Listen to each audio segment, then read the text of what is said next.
Bismillah. Go ahead, Sayyidi. Assalamu alaikum wa rahmatullahi wa barakatuh. Bismillahir Rahmanir Rahim. In alhamdulillah.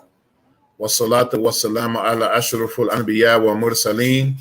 Sayyidina wa habibina al-Mustafa. Muhammad ibn Abdullah sallallahu alayhi wa ala alihi wa sahbihi wa sallam. Wa man tabi'ahum bi ihsani ila yawm ad-din. Wa la hawla wa la quwwata illa billahi al-aliyyul azim. We'd like to welcome everyone tonight to tonight's Black Imams Roundtable.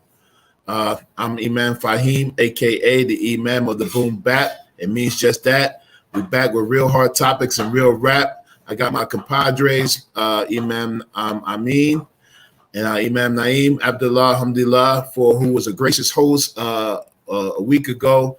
Hopefully we'll follow up with some of that because I'm still reveling in that gracious hospitality that I had there in Pittsburgh. Alhamdulillah, may Allah reward him. I mean, it's a beautiful community there, alhamdulillah. And so we thank you all who are joining in. Inshallah, may Allah subhanahu wa ta'ala bless you. Don't forget, our sunnah that we do is that we request from you to, pay a donation, inshallah, a minimum of $10 at least. We got some great people here, that are, 10-to-1 favorites. So, if y'all give $100 for each, for 10 other people, that's what makes you great, so spectacular, you know what I mean? So, inshallah. So we're going to get right into it. Our topic tonight, inshallah, is we're discussing why is the Black Imams Roundtable important and why is it critical to our empowerment. Excuse me. So, inshallah, I've been summoned to talk first. They put me on the spot. But alhamdulillah, I believe what we're doing here. First let me start. I don't even know how I got included in this, first of all. They just kind of put me on and we started talking and inshallah, it just turned into something. But then it just morphed into something that I believe that we've already been doing as individual imams, and that's just being caretakers of our communities, being charged and being tasked with responsibilities that in most cases that no one else who wanted to take, and we were like the best candidates at the time to do it, So and I believe, I speak for my fellow imams, that we try to exhibit some sincerity in doing the work and taking on the responsibilities, taking on the headaches, taking on the pain, taking on all of the things in the hopes that we can do something because of the concern that we have for our people, and of course, always an ulterior motive that we're trying to please Allah subhanahu wa ta'ala. So as such, we are the kind of imams that we don't abandon stuff, we take it head on. And for those who know us personally or maybe online, it's not no pretension behind it. We don't do it for likes. If we didn't have this platform, we will all still be very busy in our own communities with our own families, still doing a lot of the work, mashallah. Whether people support us or not, we'll still be doing it. Somebody told me something a long time ago that still resonates with me, even though I don't see it like that, but in a way it made some sense. They told me that I was trapped. They told me I was trapped in doing this kind of work. And at first I was like, what do you mean trapped? I could very well go do something else. I got skills, I got a little education, I got some experience, I got work experience, I got a lot of things I can do. But then I realized that this is not what Allah subhanahu wa ta'ala, will for me. He will for me to be at the service of the people. And this Black Imams Roundtable that we do, why is it so important? Because it gives us the ability to relate to people like us who go through our struggles, who can identify with us, and we're able to connect with them every week, and we've met some great and remarkable people along the way, inshallah, we pick up some people along the way, and we're able to engage our people and talk to them about real life stuff. So we're not like imams that are missing in action that you can't call. I've been charged with this for years. Like somebody told me I was supposed to have a secretary and like office hours and all that, and that's all good. But for me, it's like I'm with the people. You know what I mean? You could call me at 3 o'clock in the morning I mean, I don't suggest it, but if it need be, you can call me at 3 o'clock in the morning. I'll show up at your house. I'll show up at your school. You can catch me at the Masjid, because we are the people's imams. That ain't just a title that's on my page. We are the people's imams, and we've given ourselves to serving you for Allah subhanahu wa ta'ala.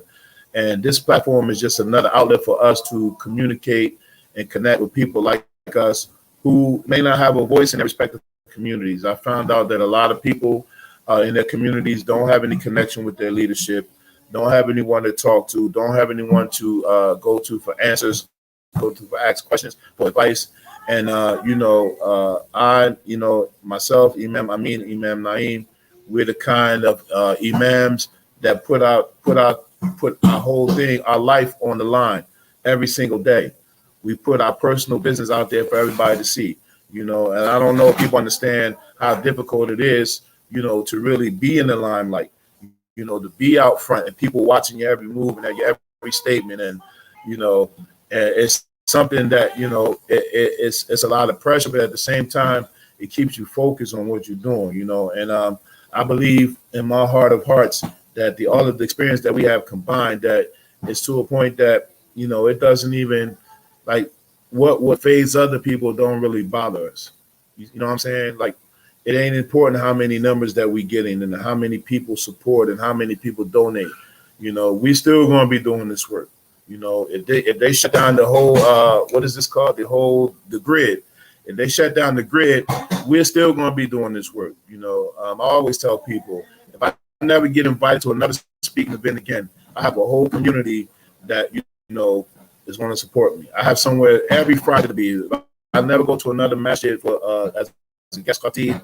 I got to see every Friday that I can that I got to be there. Not that I have a choice, but I mean I'm there. You know what I'm saying? So this is important for us as empowerment, because a lot of the things that we've been subjected to, just as Black people in general, and Black Muslims in particular, our situation is absolutely unique.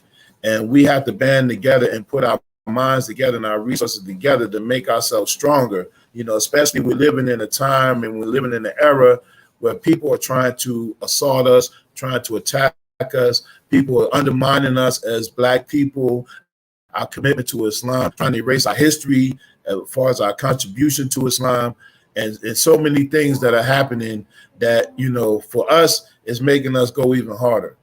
It's making us go even harder, So I'm always inspired by Imam Amin every day, to get up, and be online and, give these classes and deal with stuff. And, and that's not including his community and then with his family.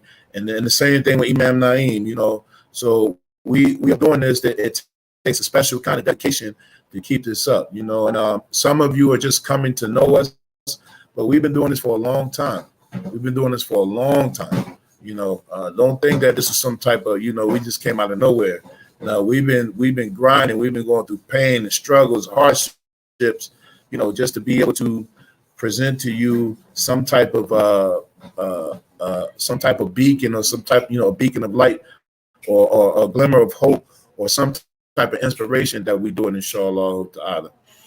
So we're just trying to, somebody put in the comment, we're just trying to be good people, and stay committed to our people. So this platform is very, very important. And this is why we encourage you to support it financially, or, take a moment to sign in, take a moment to listen, take a moment to share, take a moment to talk about it.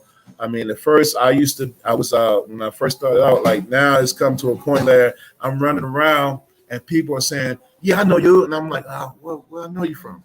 Yeah, you from the Black Imams Roundtable. It's almost like this is defining me now. Like my whole 20 plus years of doing this work don't mean nothing, but now I'm known for the Black Imams Roundtable.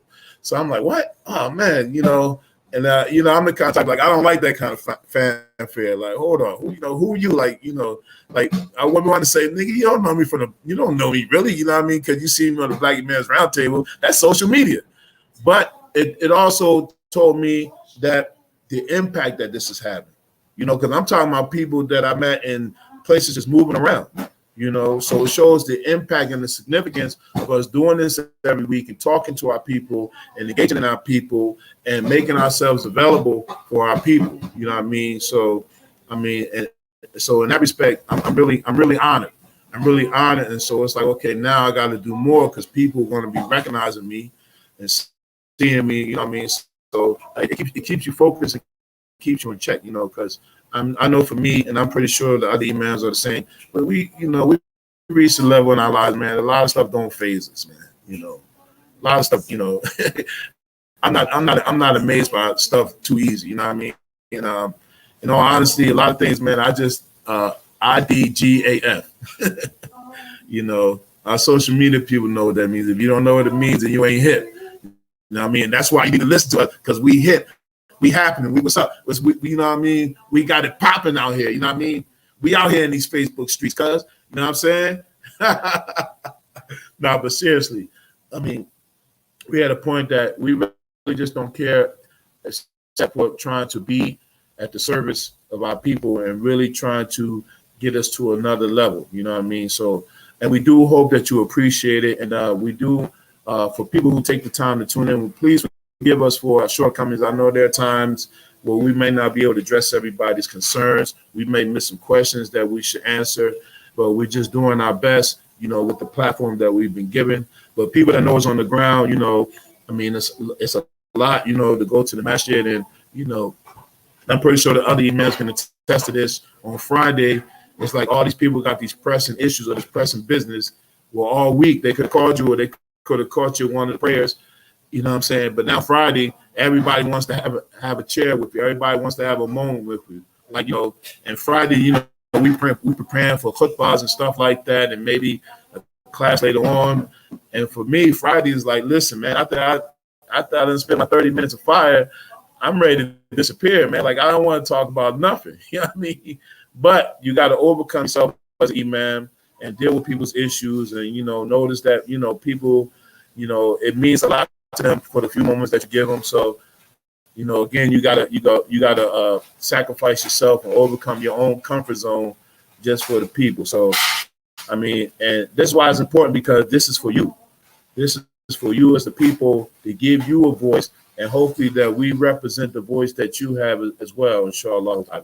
So, I mean, I could go on and on, and there's some comments there, and but go ahead, man. So, Bismillah ar-Rahman ar-Rahim, alhamdulillah, Rabbil Alameen, wa salatu wa salam ala Rasulillah. Just for my opening comments, really, when I look at the Black Imams Roundtable, I think it is one of the best moves that we have made as brothers as long as we've known each other. And that's been a long time, that we put ourselves out front to help our people, because many people, every week, this is their therapy. For whatever it's worth, this is where they come, and they don't say anything, because a lot of people who don't comment, who watch later, and they're benefiting. We're expressing a sentiment of our people that has never been like consistent and a regular outlet.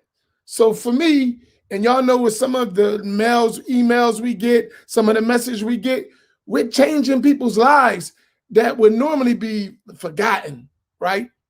So for me, when I look at that, I say, listen, it's worth it. For me, there was a question, and it was a YouTube, excuse me, I'm sorry.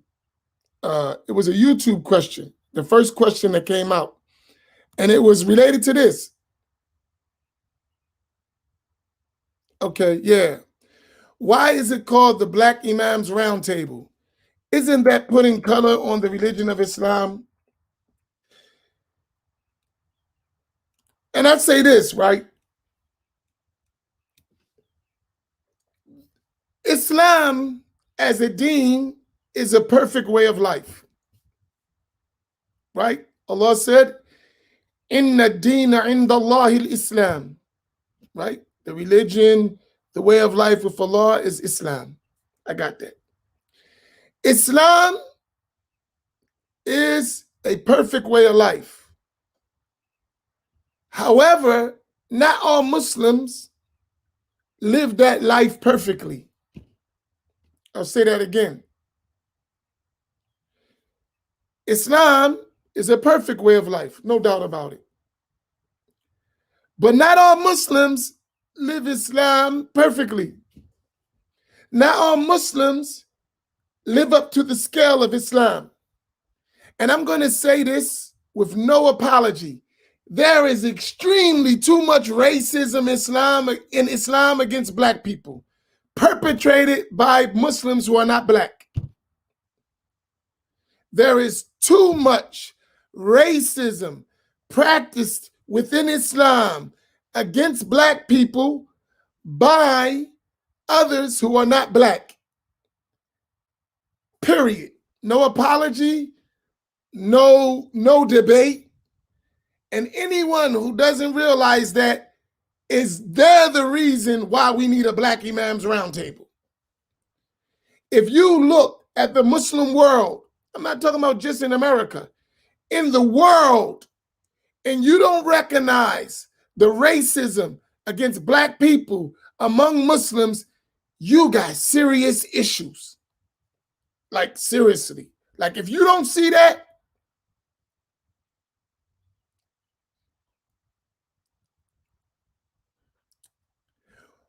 and you got a problem. I'll tell you a story.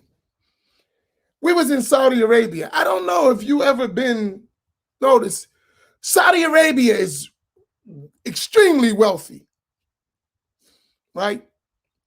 You know, on the road to Mecca, you'll see off in the desert,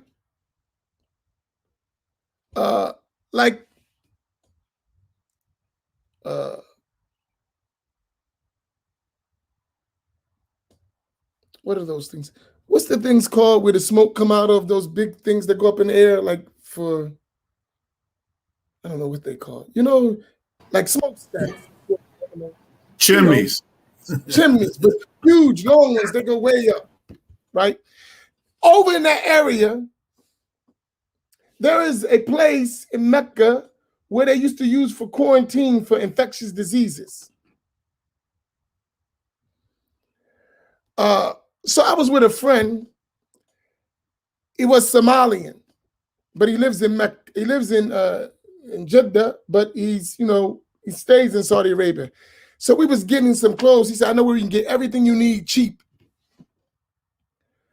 He took me to this place, and I thought I was in Africa. Seriously. Like, black people.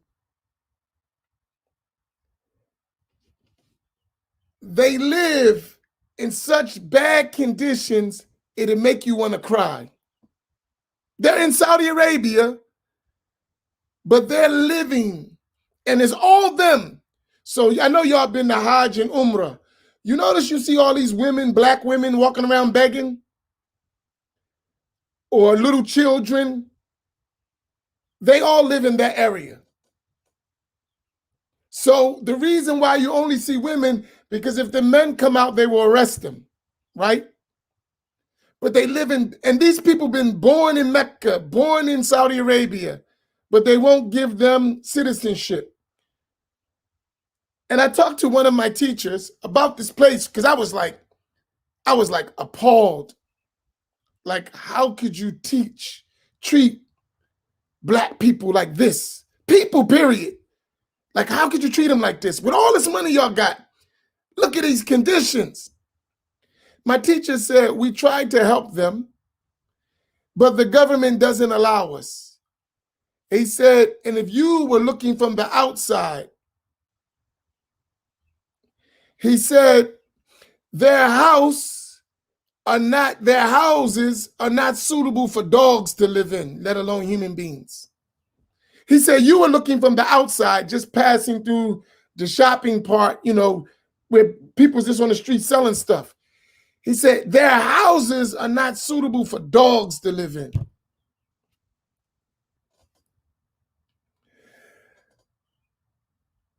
I was in Lebanon, in Egypt, and you see how blacks are treated. In the Middle East. Even darker Arabs, how they're treated within Islam. Despicable. You come to America, and you will find in the Masjid how blacks are treated.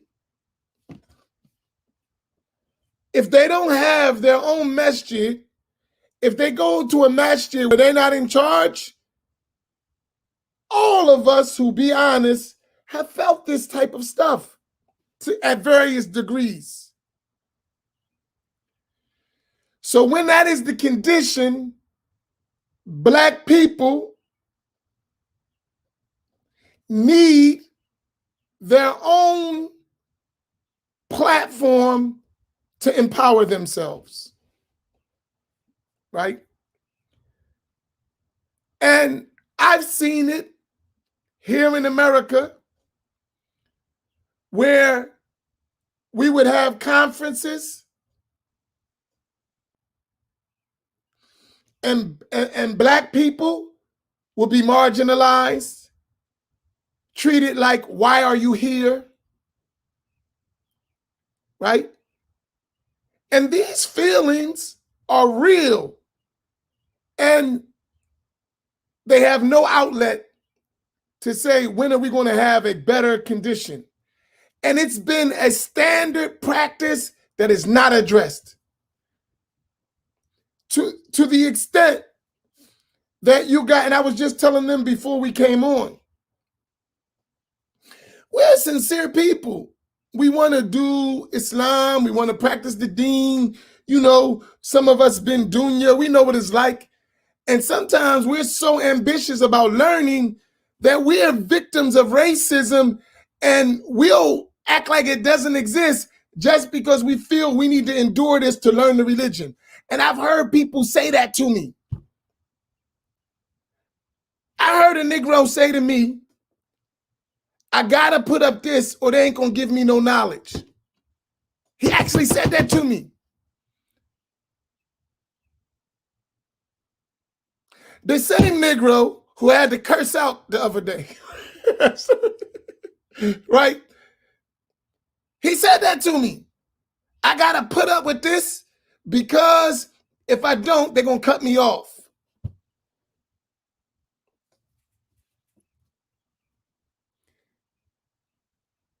Listen to that thought. He's a seeker of knowledge.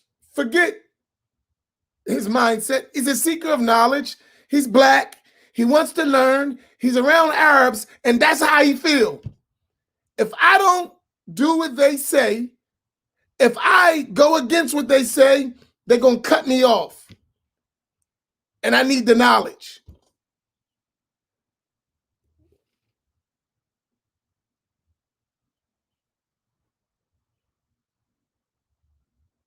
Right?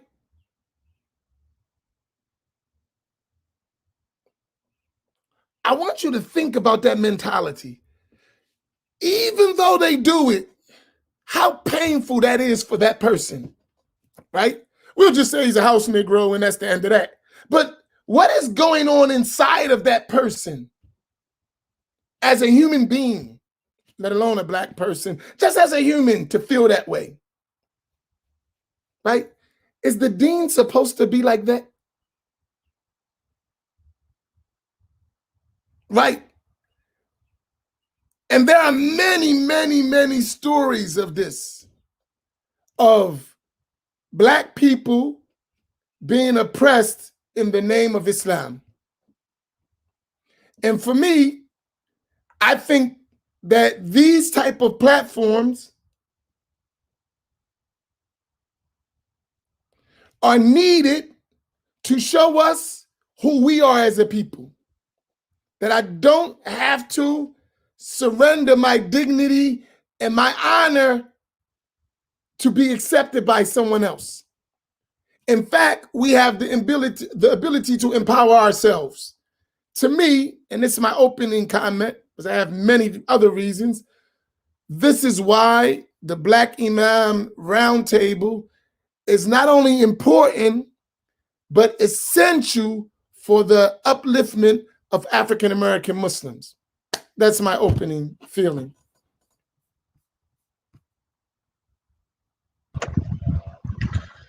Alhamdulillah, Alhamdulillahi Rabbil Alameen, wa afdalu salatu wa atamu tasneem, ala Sayyidina Muhammadin wa ala alihi wa sahbihi ajma'een, wa radiyallahu ta'ala an asatati tabi'een wa ulama al-amaneen, wa a'immatul arbatul mujtahideen wa muqalidihim ila yawmiddin, amma ba'd. Assalamu alaikum wa rahmatullahi wa barakatuh. This question, this theme that we're dealing with tonight, why is the Black Imams Roundtable critical to our empowerment? That's our topic tonight. Why is the Black Imams Roundtable critical for our empowerment? That theme has a lot of ways you can address it, and it has a lot of layers to it. The Black Imams Roundtable, alhamdulillah, it's a platform. And a platform is something which you build upon. And Black people, we need our own platforms. Anytime we're doing anything, anytime we're trying to achieve or excel in any realm of human endeavor, we need our own platform, for reasons such as what Imam Amin just mentioned. And I'm going to give you another story. My wife Samira is listening, and I want her to co-sign what I'm saying because she experienced it. We're all Muslim. We live in the city of Pittsburgh. And there's more now, but there's really one quote unquote Islamic school in the area. There's more now. There's a few, most of them are connected to different masajid, but there's really one, maybe two now, one standalone school that I know about. And for a few years, a few of my children went to that school. And my wife would bring our children to the school and also volunteer in the school. Now, Black people are a minority in that school. Pittsburgh is not like Philadelphia where most of the Muslims are Black. It's inverted. It's the exact opposite. So most of the children and faculty of that school is not Black. There have been many occasions where my children had to endure and tolerate racial slurs coming from their immigrant Muslim brothers and sisters. Children, they're not born like that. They learn that from someplace. And the principal at the school at the time asked my wife, "You're not like the rest of them," meaning Black people. "Why are they so lazy?" This is an Arab woman teaching not only Arab children or running a school, not only for Arab children, but Black Muslim children. You would think somebody that has Islam, that is a Muslim, would know better than that. And my wife had to school her. She had to maintain her cool. My wife could have slapped her, out of her, but she had to keep her cool. Mind you, this is in a situation where children are being taught, and people that think like that are teaching or dealing with your children. And a lot of times as Muslims, we're in the dark, we're in la la land. We think only white people treat us like that, meaning Black people like that. But you come into the Islamic community and you see the exact mirror image of what black people are dealing with in this society. You see black Muslims dealing with it in the Muslim community. And that's the reality. And it's not just unsystemic things like not praying next to you in the masjid or asking you if you Muslim after praying next to you and the stupid stuff like that. It becomes systemic even on the level of the distribution of zakat. The rules of the Sharia are not being followed when it comes to black people. So you see, it becomes systemic. And so this is one of the reasons why platforms like the Black Imams Roundtable is critical, because if we don't do for ourselves, no one will do for us. And we'll be stupid if we continue to wait for those other people to do for us. It's clear. And if anybody's watching or listening from Pittsburgh, you can tell them who I say, because you know what school I'm talking about. Yeah, the administrator's not there anymore, but it's still the same. Nothing I say in public is private. If I say in public, it's public. That means go tell everybody. And so this is why we need to have platforms like this. Some of us, meaning black people, are still in la-la land. We still think that, there's no color in Islam. Yeah, don't tell us that. We already think that. That's why it's a problem. We're not seeing that we're being disrespected and marginalized and treated like subhuman based upon color, even though it's right in front of us. Don't tell us that. Tell them that. And again, I hate, when people blame the victims. And as far as my opening comments, I just want to mention a few things, because some black people among us, we are, forget the immigrant, forget the non-black, just black people in-house. Black people, come closer, right? Some of us, we are triggered by the use of the word black. Like non-Muslim black people, right? And we talking about our issues, there's always somebody amongst us like, don't talk like that, man. We're master my ear, right? Come on, you better calm that stuff down, boy, right? You got that amongst the Muslims. So before we even deal with the people outside of us, you got people among us who are more offended. Forget what we doing and why we doing it. They are offended by the word black, and they black. And then you even have some people that say things like, there's no black, there's no white, it's only Islam. We shouldn't be using colors to define us. Aren't we using, ain't that what the same thing that the white supremacist does? I just want to mention a few things in conclusion to my introduction. Something that you all overlook. And it's something that you all heard before. It has been narrated on the authority of Jabir ibn Abdullah al-Ansari, who said that the Messenger of Allah sallallahu alayhi wasallam said, "Kana kullu nabiyyin yub'athu ila qawmihi qasa, wa bu'ithtu ila kulli ahmara wa aswada." Rawahu Muslim. Every prophet was sent only to his own people, but I have been sent to the red, white. When you're talking about people, right? The color red is used for white people, right? And the black. And this hadith has been narrated by Muslim in the book of Salat. So I want to just mention one point. I want to put a thumbtack in it. Some of us have a problem using colors to categorize or to group people. Be careful what you have a problem with, because this is one proof out of many that the Prophet ﷺ did it himself. So how can you be Muslim, claiming to follow the sunnah of the Prophet ﷺ, and you have a problem with something he did? So if your problem is with colors, I ain't a color, I'm a nationality, okay. The Prophet ﷺ used colors to group and divide people and to categorize people. And in commenting on that hadith, Qadi Iyad, Imam Nawawi, many scholars who comment on that hadith, as we said, that can be found in Sahih Muslim.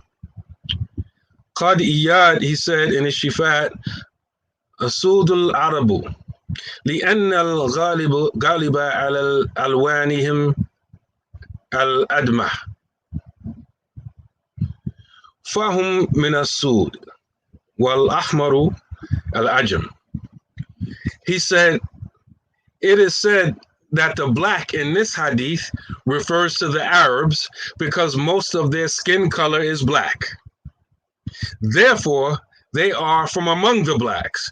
And the red refers to the Ajam, the non-Arabs. So I want us to think about this when we get triggered and we get upset when the word black is being used. No, you've been tricked, you've been lied to, you've been deceived, you've been led astray, you've been run amok. We have to make sure our thinking is consistent with what Allah and His Messenger said. How can you have a problem doing something that the Prophet Muhammad sallallahu alaihi wasallam himself did when you claim to follow him? So stop being triggered, stop being alarmed, stop feeling like something strange is going on because we're using the word black. Get used to it. Black, black, black, black, black, black, black. This is the Black Imams Roundtable, not just a round table. And when you call out this round table, make sure you don't leave out the word black. I guarantee you, if we said the Aswad Roundtable, no one would say anything. Welcome black, to black, black, black, black.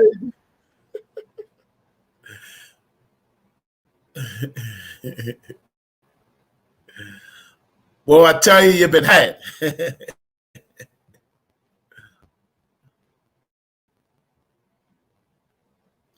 Your mic is muted, Imam. Amin.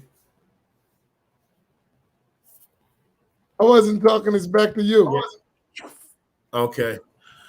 I was. Yeah, alhamdulillah. Yeah, this is important, man, because it's so many subtleties in how they undermine us. You know, we need to have our own voice, even as not Muslims. You know, we responding to this stuff that we've been subjected to in this country, man. You know, we responding to racism and marginalization and just discrimination, prejudice, you know, and we had to develop a whole another culture. You know, everything that we experience in this country, we got to have a black version to it. There's a black version to everything that we do in this country.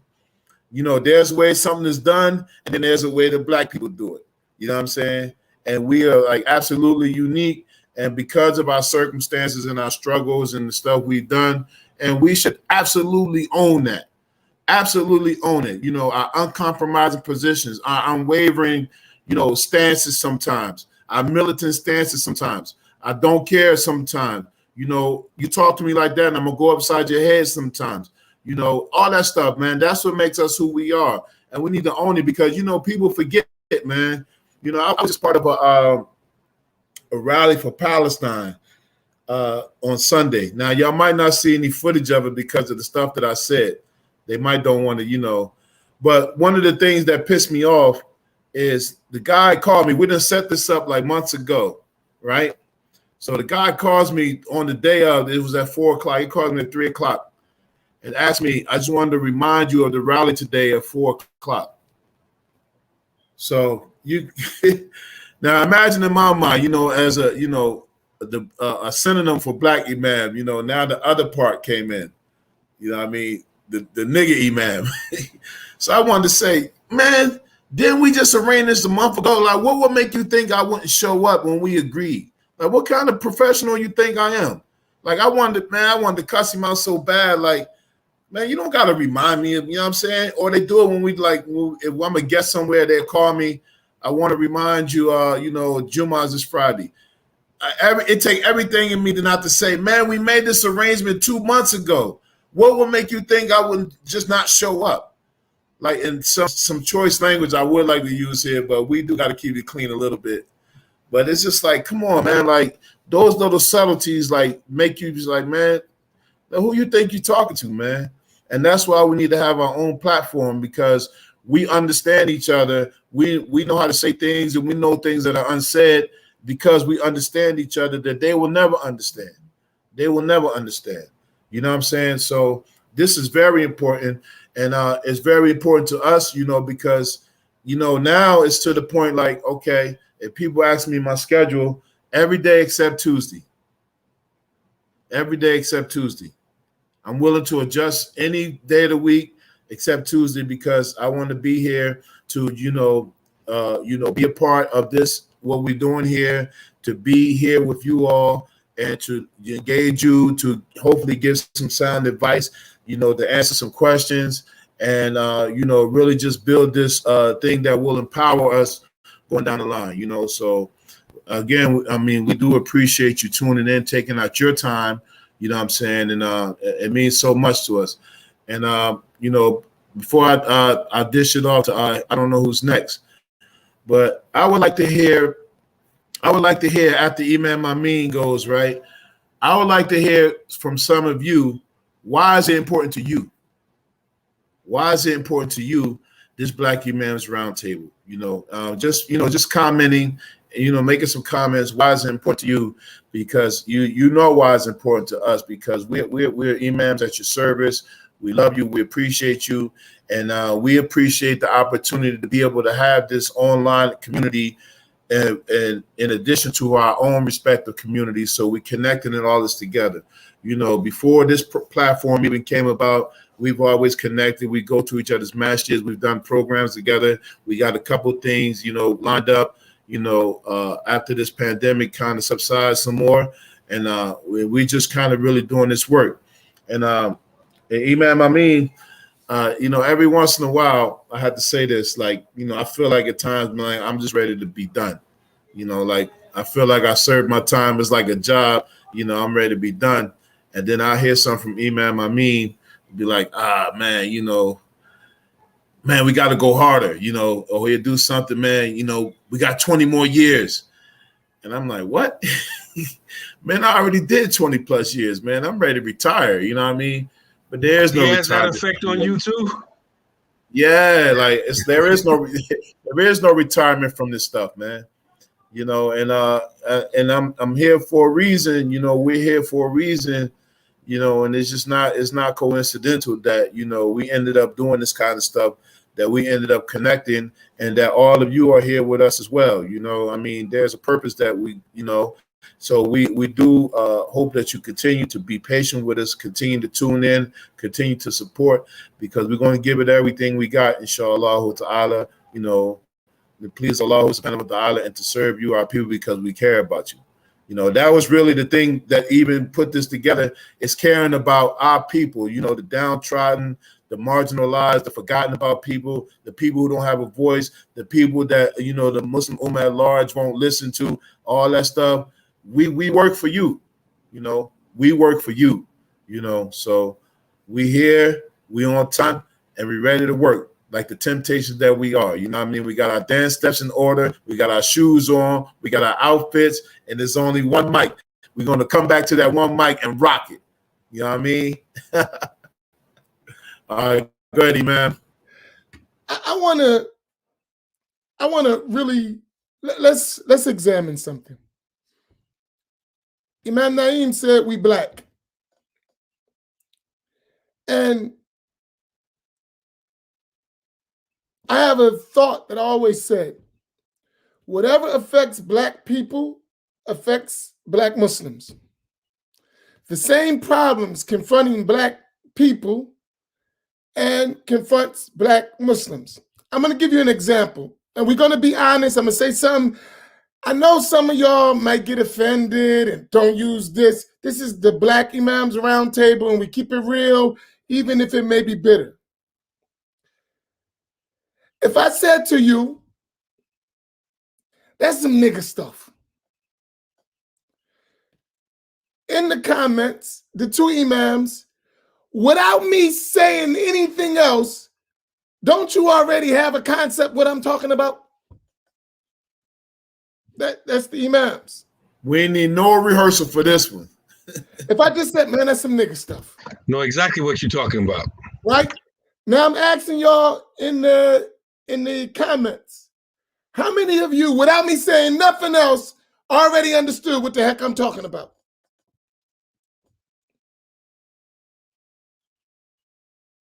That's just a question. Without me saying nothing else, you already got in your mind what I'm talking about. Right? Even the white guy, He even know what I'm talking about. The white guy that hang in the projects. Right? I ain't even say nothing. That's all I said. And look, all these people they already know what I'm talking about. I ain't had to say nothing. That's all I said. Right? So that must tell you something. That's something we understand about our environments, our realities, what we deal with. We understand that. And it's not about the word, saying the word nigga. No, that's not what we're talking about. We understand certain conditions that we're all confronted with, and we can recognize it. Those who come from the inner city, I say, yo, that's a dope fiend move. Does everyone know what I'm talking about? Imams, y'all with me? We with you. We know That's exactly what you're talking about. I'm asking y'all in the crowd, if I say, yo, that's a dope fiend move, you understand something already. Only we understand that. It's our culture, right? It's understood, right? So that I'm using those examples. Why? Because that lets us know that we have our own culture and cultural understanding that applies only to us, right? We understand certain stuff. So when I'm saying right, wrong, and indifferent, we have our own culture, which is a roundtable that I would like to have defining Black culture, because I think we need to talk about that. And we all know, if I said he's a straight up house nigga, we understand that too, right? He's a house nigga. We know exactly what is meant by that. He's a house nigga. Right? We understand it. So that guy I was talking to the other day, he's a straight up house nigga. No doubt about it. Uncle Tom, Sambo house nigga. Everyone understood what I'm talking about. Right? And I hope he's listening with his spies. You need to stop being an Uncle Tom, Sambo house nigga. Selling out your people for Mr. Charlie.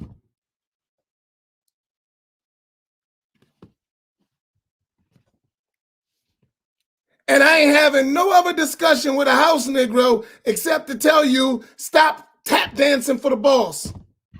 How you say Mr. Charlie in Arabic? Huh? How you say Mr. Huh? Say it, Charlie. Say Charlie, Charlie.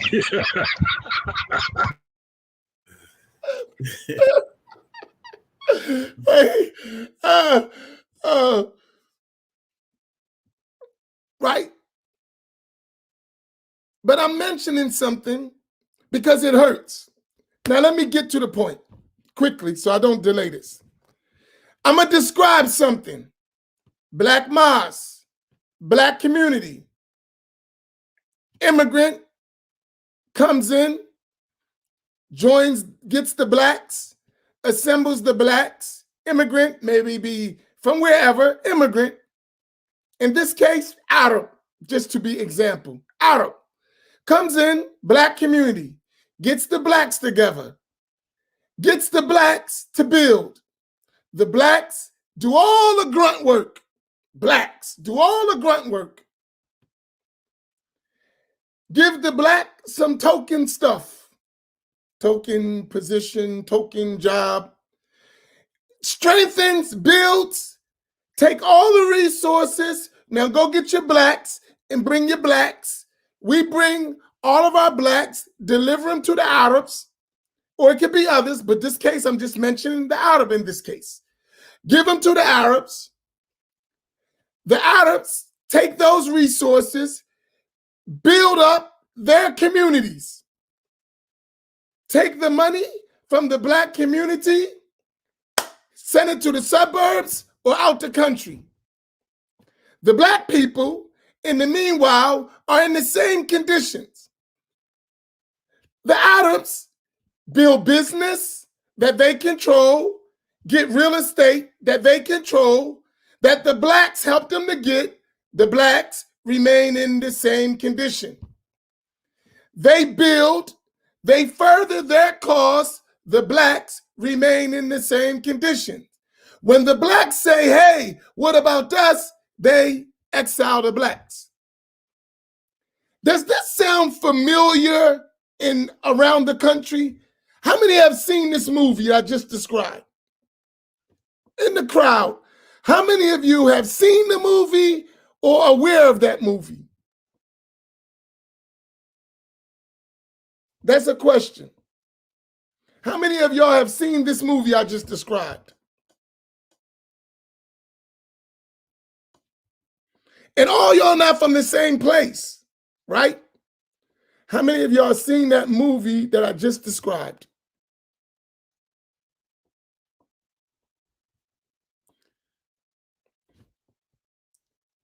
Now, here's another question. Now we got to get honest because this is the Black Man's Roundtable, Black Imam's Roundtable, right? How many of you have played a role in the furtherance of that movie? How many of you, be honest with yourself, have played a role in the furtherance of that movie? Even if you woke up and smelled the Amin's coffee, how many of you played a role in that against your own people? How many of you to this day are still playing a role in that? To this day are still playing a role in that. Let's keep it real. As we say, let's keep it beam. Let's keep it 100. How many of you are still doing it to this day?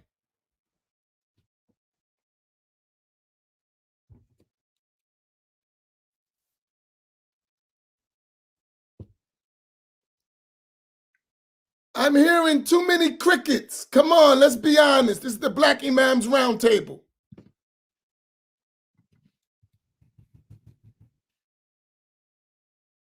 And we talk about Islam. Disenfranchising the people at their expense. Subjugate them at their expense.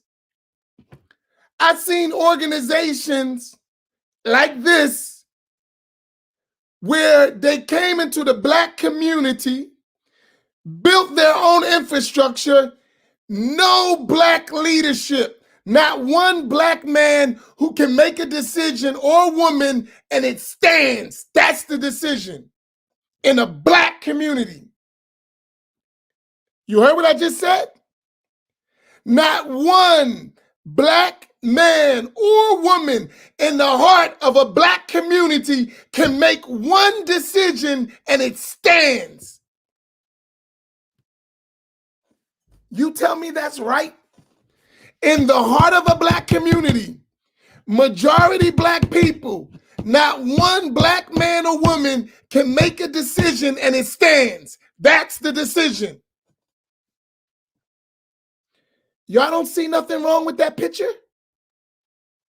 Are we that enslaved mentally, spiritually, and physically that we can't see that's wrong?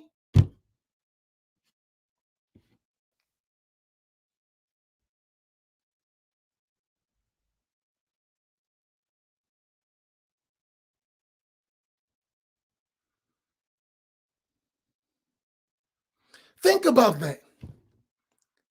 That's why we need a Black Imams Roundtable.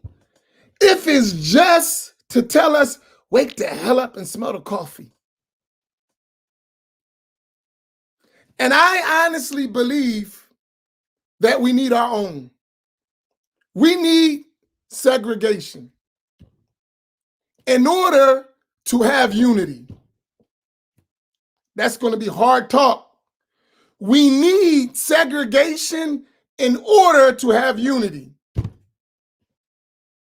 Let me tell you about someone who's used to having power. They don't want to give it up. unless you take it. Someone who's used to having power does not want to give it up unless you take it. He's calling for separation. You didn't hear everything I said. Tap dancing Joe. I said we need segregation in order to get unity. The only way they're going to listen to us when we have our own and we don't need them, then they'll negotiate. Then they'll talk. Then they'll be your brother. But as long as you are subjugated under someone else and you don't have your own, you're always going to be treated as a slave, as a second-class citizen, as inferior. As long as you're like this and not like this, you're like this. Give me, not I'm putting in, you're going to get it treated like that. That's real, right? That's real. And guess what? Just because, I remember this, let me tell you a story. Y'all got me in my bag, right? They asked me, the Imams asked me something. You know, we put our own stuff out, right?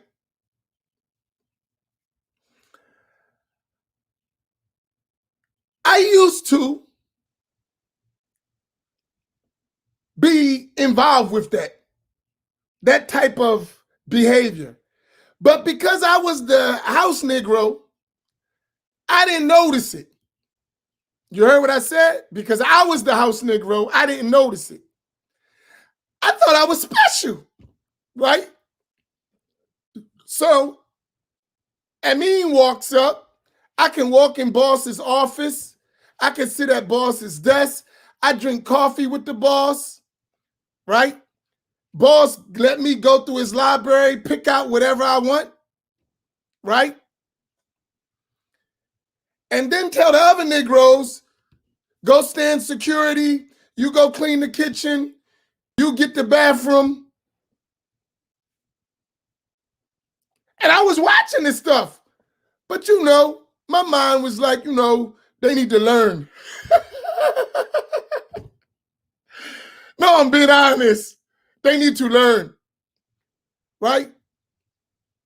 They need to learn.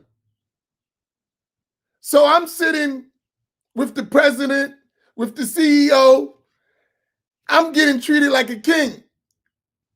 You know, what you like, I mean, you are different. You're going to do da'wah. You're different.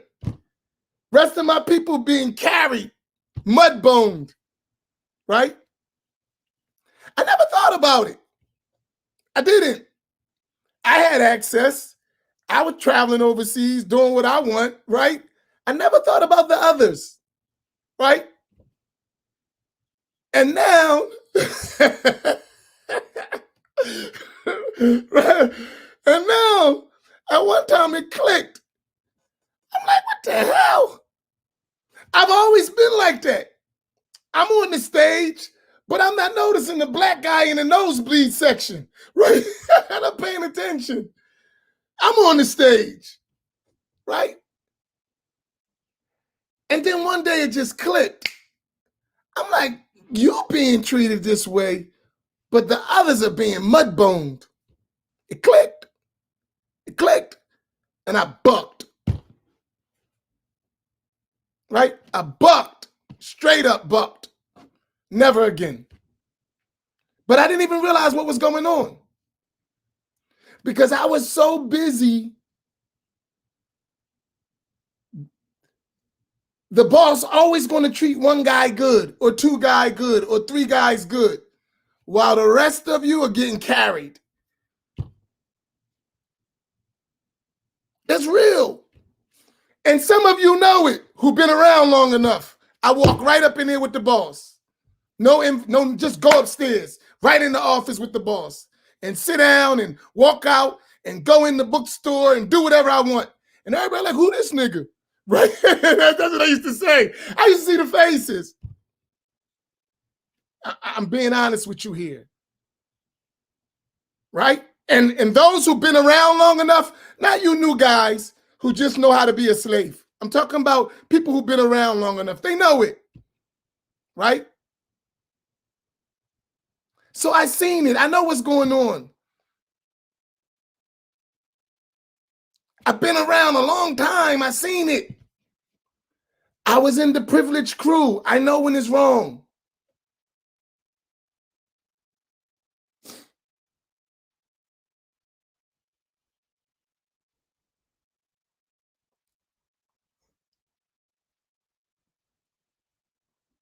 So when I'm saying to you, this happens all the time. Now that description I just described to you, and I mentioned me, right? It's still like that. I got that all around the world, you know. I go all the way around the world and get the, you know, you're not like them treatment. But my people don't get the same access. I know the feeling. It hurts because I know it. Like, when I open my eyes, I know it, right?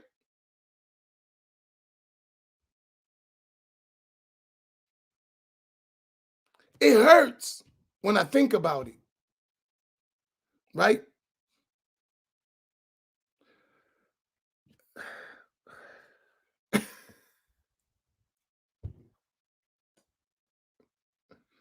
Seriously, it hurts. It hurts so bad it make you laugh to stop from crying.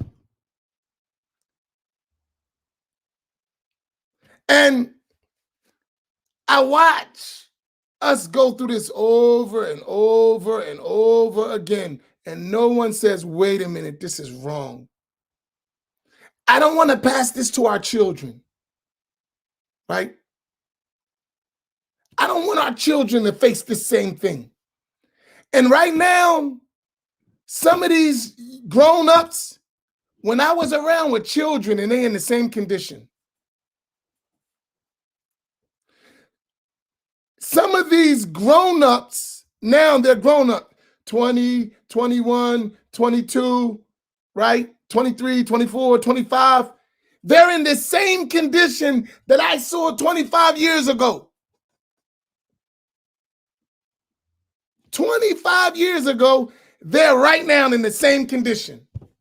That's the legacy we left them, slavery. In their own communities. We have to make a change. Hence, the Black Imams Roundtable can be a voice to stop that.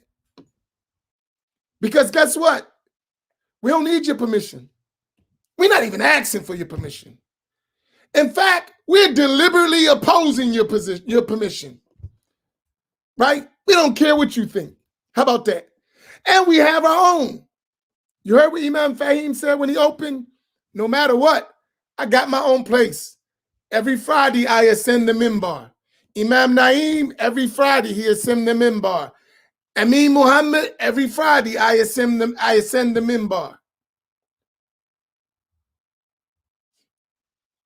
I had one of my teachers tell me, and I'm going long, I'm going to stop. One of my teachers, he taught me. And he's shocked at me now. You know, and he doesn't say it this way. But you know what he says in Lisan al-Hal? We call that in Arabic. And you heard this term, Lisan al-Hal. It's the state. He said, how does this nigga get all these people listening to him? That's what he said. And I told him that.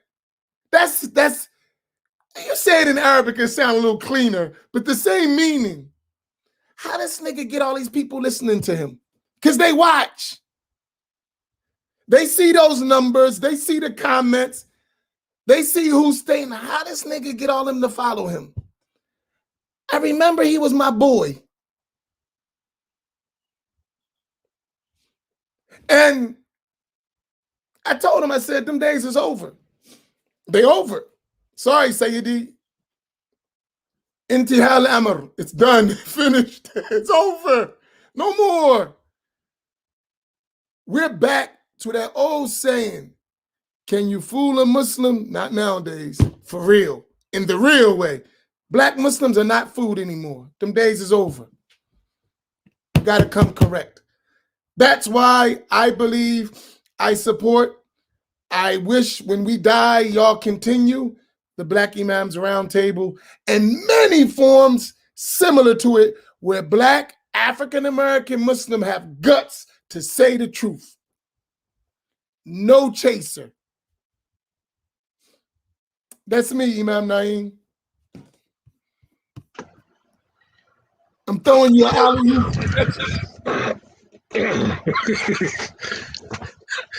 Man, we need these platforms.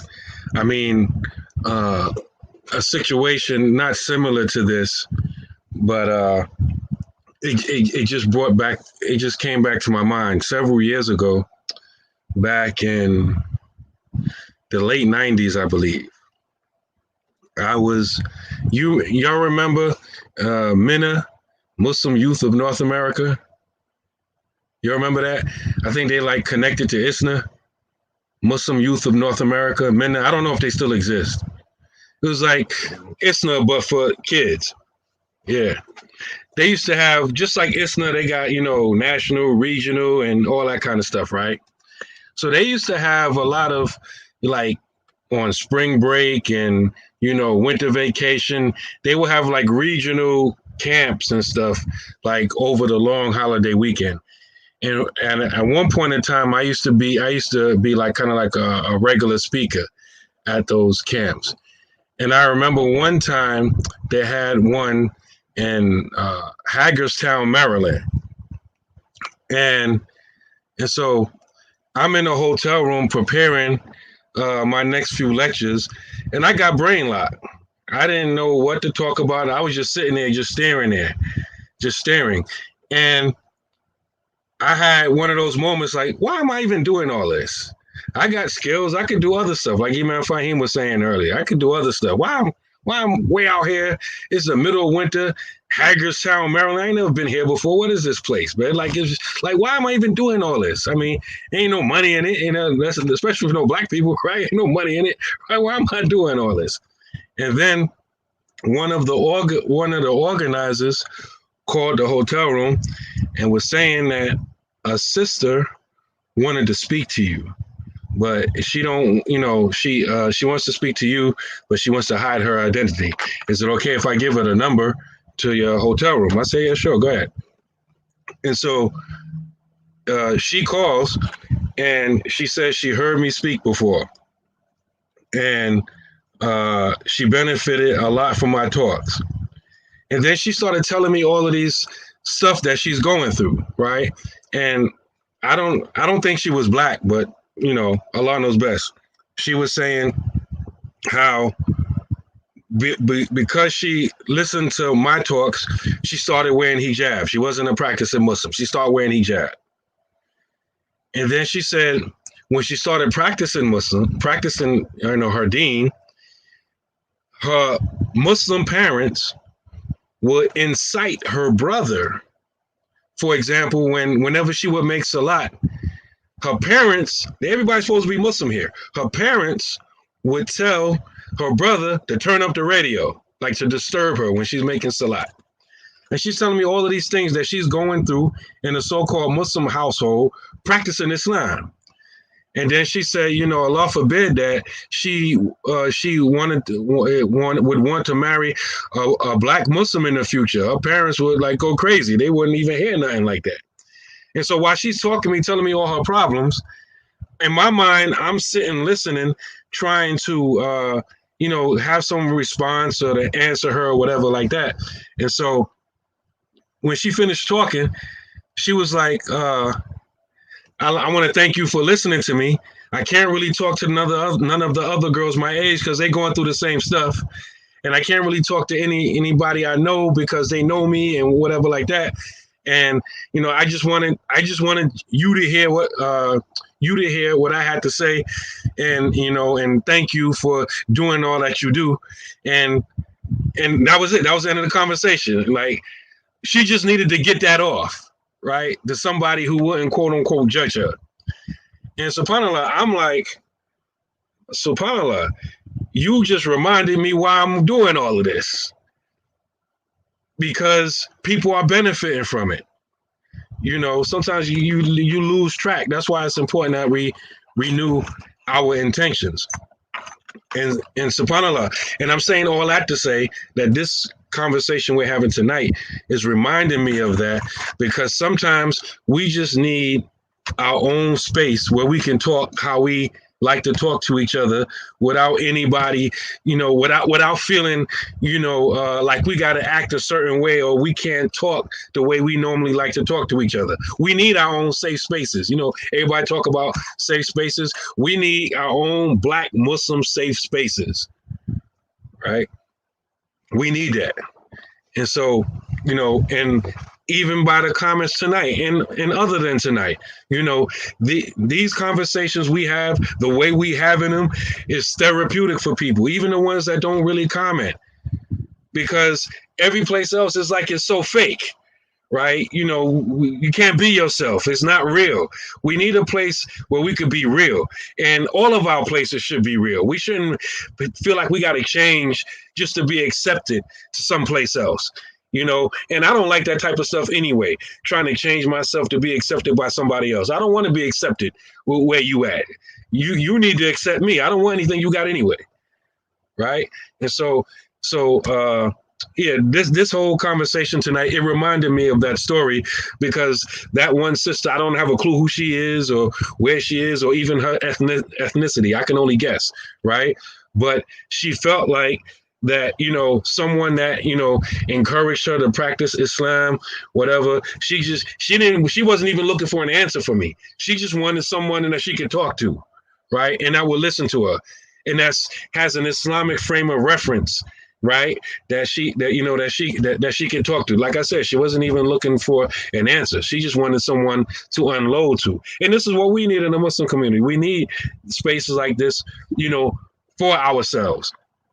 And, you know, we also can't go for the okie doke.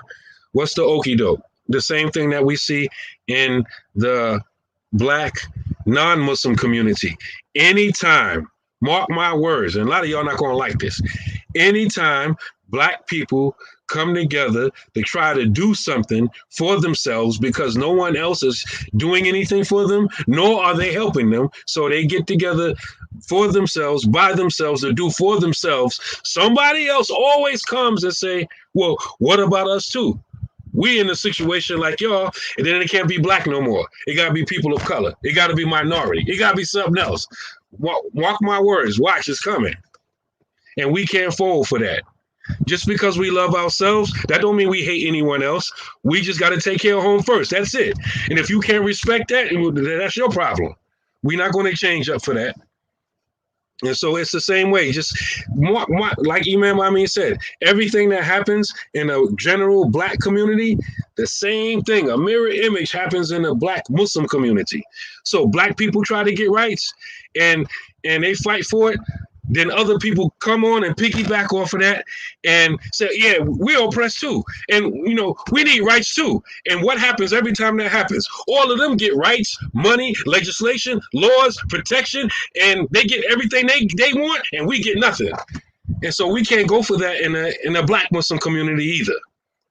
Don't go for the okie doke. If you understand what I'm saying, if you understand what's going on around the world and around the country with Black people in general, I don't need to put labels. You already know who got on the back of Black people and has gotten and is getting still benefits, set-asides, rewards, reparations, and all kind of other stuff that's supposed to be for Black people, and Black people still ain't get nothing. The same thing will happen in the Muslim community if we allow it to happen, and we can't allow that to happen. So I'm going to stop right there. So we need to be careful of that. Other people going to come along and piggyback. Yeah, we marginalized too, whatever. Then they're going to get some rights and we still going to be left with nothing. Don't go for the okie doke. Alhamdulillah. Imam Faheem. Yeah, rush them fools, cuz. You rush them fools, cuz. Yeah, alhamdulillah, man. This is the energy that we need for each other, because at the end of the day, nobody cares about us. And if we don't care about us, man, we only got a chance in hell. You know, we really need to come together get rid of any inhibitions that we have, any mistrust, any of that nonsense, and be strong like Allah subhanahu wa ta'ala tells in the Quran. وَأَتَسِمُوا بِحَبْلِ اللَّهِ جَمِيعًا وَلَا تَفَرَّقُوا. And us, we got a special situation as Black Muslims in America. We need that more than ever. People try to break us. They try to get rid of us.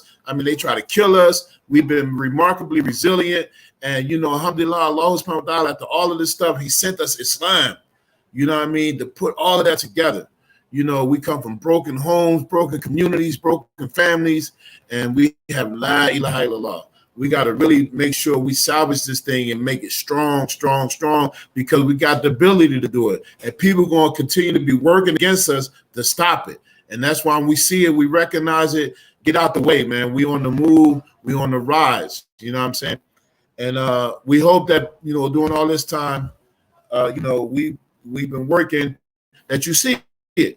There's a question I just popped up. Okay, can I take this question real quick? It says, question for Imam, Faheem, Lee, being in an area like Camden with the same elements as Philly as far as crime, drugs, and other things we experience in our community, do you feel it's imperative for our Black imams to be relatable to Muslims who struggle with the ills in our society? Absolutely.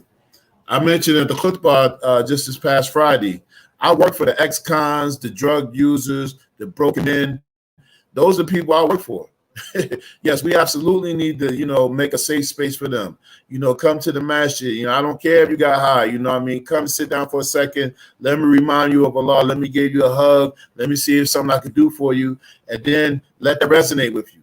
I'm not here to judge you. I'm not here to tear you down. But at the same time, being a Black imam, I know how to do it.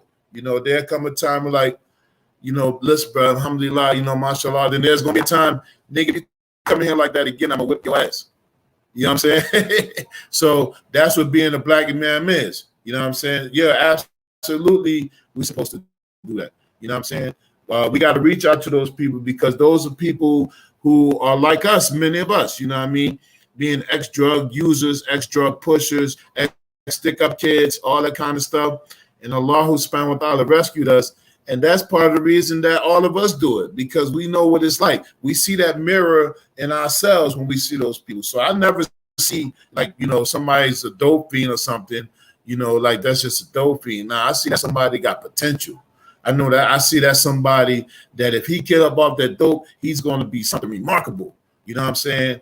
And even, in the Black community, a Black dope fiend is something different, man. You ever see that comedian when he's talking about the Black dope fiend? He said, he told the guy, he said, man, what, you know what I mean? He said, they said, why you don't got no scuffs on your shoes? He said, because I don't smoke no reefers. He said, what do you mean you don't smoke no reefers? He said, y'all smoke reefers. Y'all go inside the store, in and out, you know what I mean? You scuff your shoes up. He said, when I sniff this dope, I'm not moving out of the spot. But, growing up in the hood, Black dope fiends had some dignity. They was clean. They didn't, they got their fix and they went along their way. They were respectable, but that stuff, some of that comes over to the deen. You know what I mean? These people, they know how to think on their feet. They know how to move. They know how to talk. They know how to, articulate. And that's something that's an energy that you got to embrace, because they got something to offer. You know what I mean? So it really is, man. You know what I mean? And, and then people that have ex-dope fiend moves, they see stuff coming a mile away. You know what I mean? And some of us was like that. You know what I mean? You see stuff coming a mile away. Ain't nobody gonna really be trying to pull no wool over your eyes, because you see it before it even happens. You know what I'm saying? So we need that energy, man. So yeah, those drug-infested places, at there are times I just go out in the street and just engage them, yo, what's going on, man? And then the impact that they see a Muslim, it's like you offer some hope. If you see them drink and they start trying to clean themselves up or hide their cigarettes, like, listen, man, I'm just here to talk to you. I'm not the police or nothing like that, man. How you doing? You know what I'm saying? What can I do for you, man? Here's my card, man. If you need to talk, hit me up. You know what I mean? And you see them and they be happy. The next thing you know, they ready to serve you. Yo, man, what's up, man? What you need? Come to the Masjid. Okay, come through. I got a job for you. you know, and then these people make great soldiers, man. So we need to embrace them more and more and more and more. You know what I mean? Because these, if Allah subhanahu wa ta'ala was for them to be guided, we can use them. Yeah, so is this another question for me or this in general? Did that question get answered? No, it didn't. I'm just now seeing it. But you want to take a stab at it, or? Okay. I want to address. You gonna go pray, right? Yes, sir. Oh yeah. It's getting late. Your turn. I went out first, so you can go second. I'm looking out for you, bro. I know these conversations get good and it be Magrisha. Yeah, it's solid, bro. I appreciate that, bro. You know what I mean? One love, man. You gotta go play Salat to Magrisha, right? So I'm just looking out, bro. Alhamdulillah. Right. Next thing they'll be refuting us. Yeah, they talking all that black stuff. They don't pray, right? We gotta watch, man. They looking for everything. We can't slip. So Imam, you want to stab at that? Because I got something else. I'm getting ready to go in, so I got something else I want to. Okay.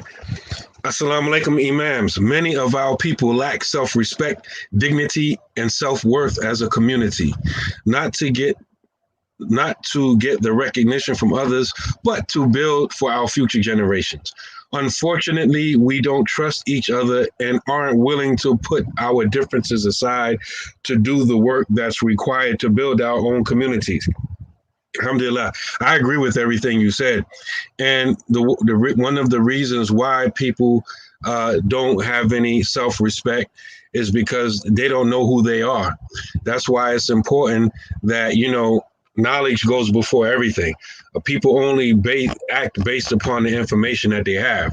A lot of us don't know the great backgrounds and histories that we've come from, not only in this country, but just as a people in general. If you knew that you was from royal lineage, you wouldn't allow anyone to treat you like a peasant, right? Even if only you knew it, you would refuse for anyone to allow anyone. You would not allow anyone to treat you like a peasant if you knew you was a king. We come from Muslim backgrounds, most of us. Most of us African Americans have African Muslim backgrounds.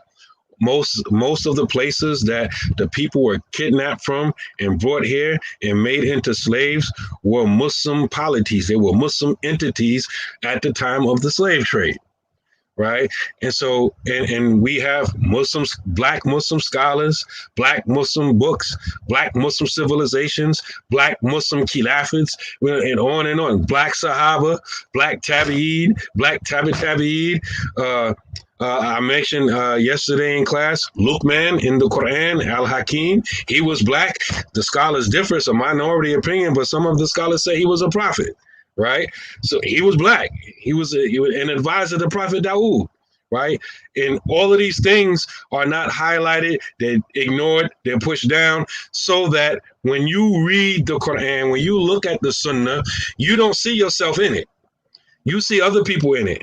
You see the Greek looking people like they had playing the movie The Message. Right. With Anthony Quinn and all that kind of stuff. Right. We just read the hadith in the commentary that most of the Arabs, their skin color is dark brown. Right. So why is it every time we see a depiction of the Sahaba in the early generations, they're not dark brown? People's whitewashing Islamic history. They're changing the deen right in front of your eyes from the back door. Most of the people that we quote and the names we talk about, most of them look like us. But when we mention these people, we think everybody we mention looks like somebody else. Yes, you have white people in Islam. You have very light scholars and all that, but you have very dark ones as well. Islam is here for all people. But why is it when it comes to Black people, we don't see ourselves in the equation? And so we have to recognize that, finishing answering your question, we have to recognize that, some of us are becoming more conscious. We're healing, right? Meanwhile, some of us are still sick. So we have to look at it that way. Like, just because, if we all sick, right, and I get better before you, it may take him or her longer time to recover from the sickness.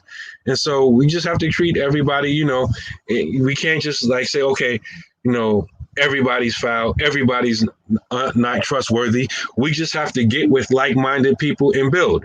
Just like us three right here, we're like-minded people. These imams are imams of integrity. I've never once been stabbed in the back by any of them, right? And so when you meet people like that, you have to stick with them and work with them. Stop worrying about numbers so much and deal with what you have. So that's my answer to your question. I wanna get a little. I'm gonna talk in general, but those who know can speak. They understand specifically what I'm saying. So I'm gonna address it generally, but I'm speaking to specific people who are listening actively and who are listening covertly for the boss, the Sambos among us, house Negroes. I'm talking to you too. So all of you listen. But it's a general. We have, as African American Muslims, much to offer when we declare our independence from colonial mindset. We're not an occupied territory. We are free people. Some of us have great abilities to do a da'wah, to call to Allah, to teach. If you get from under the control of your occupiers who have come and occupied your neighborhoods and your communities in the name of Islam, and you took it, if you free yourself, you may have the ability to do way more than myself or Imam Naeem or Imam Faheem can do for our community, even if it's in the form of just teaching. But because you are under the spell of others, under the control of others who don't have your best interests at heart, you're not even part of the solution, you're part of the problem. That's a personal address from me to you. I don't want to hear anything else from you until you're ready to empower our people. I don't care about your dalil. I don't care about your narrations. I don't care about none of that. If you can't use all that information you got to empower and build our people, I don't want to hear nothing from you, right? I'm not talking about nothing else. So all your evidences, all your proofs, all your quotes, I'm not listening until you free yourself from being a slave. When you can speak from your own platform that is not controlled by someone else, your words are irrelevant. Your words are irrelevant because they haven't freed you. They've helped you to be a slave.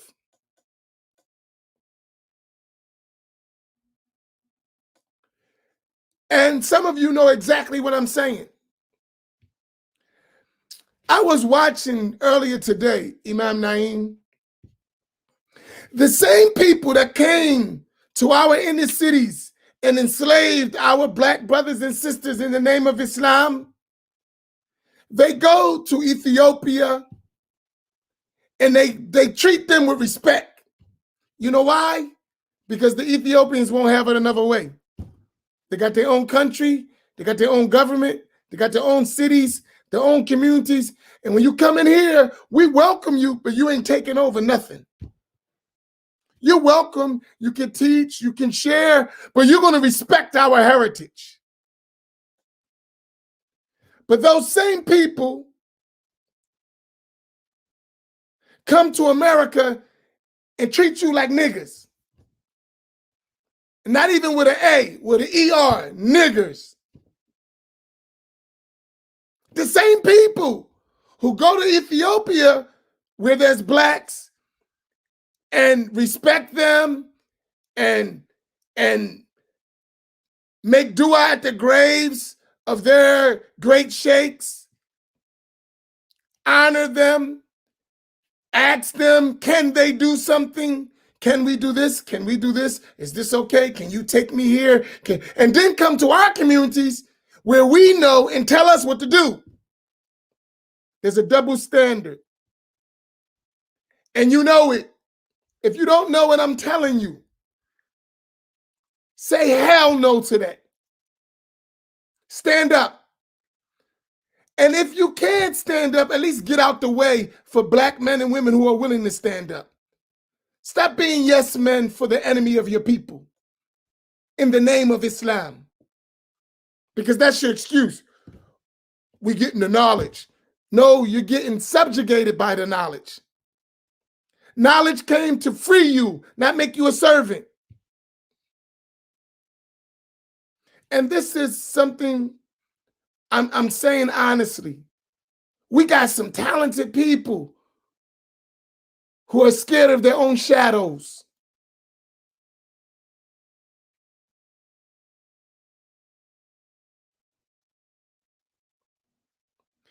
And a lot of you, especially you people talk about Ahlul Sunnah and I'm on the hook. You're the biggest cowards I ever met.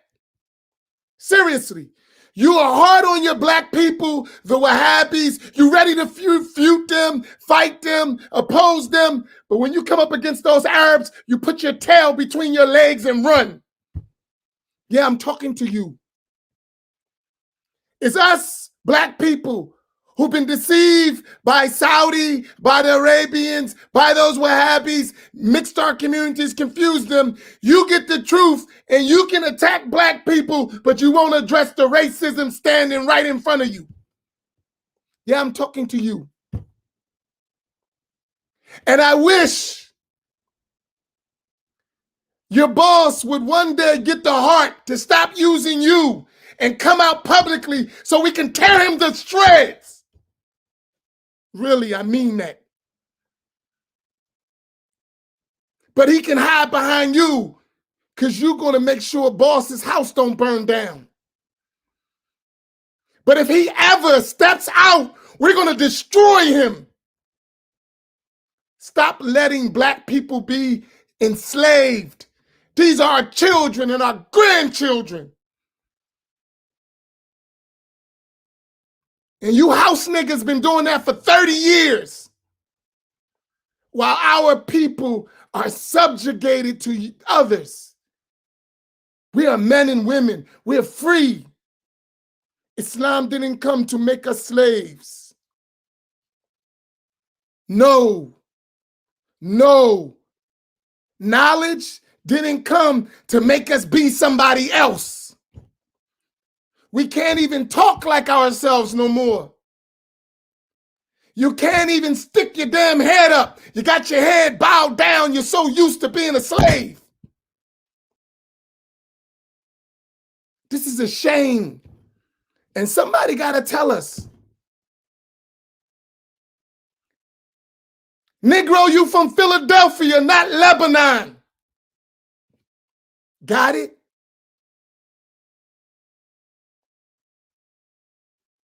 You from Philly, not Saudi Arabia. You got it, Negro? Is it clear? Is it ringing a bell in your mind?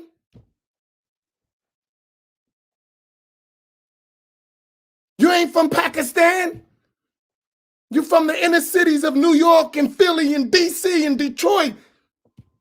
That's where you from. That's where your people at. And whoever told you you got to be someone else lied to you.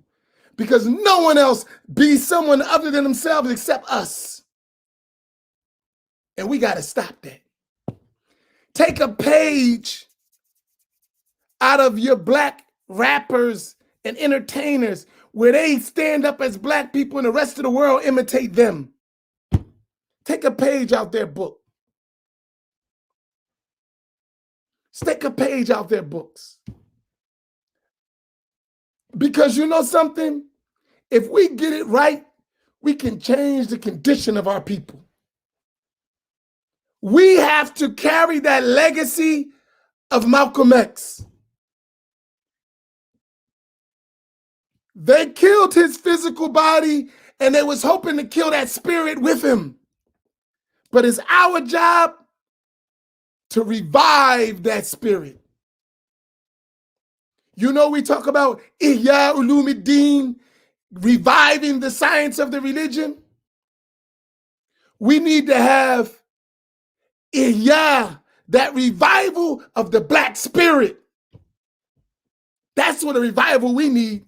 A revival of the black spirit that set us free from slavery when the white man had us in chains picking cotton.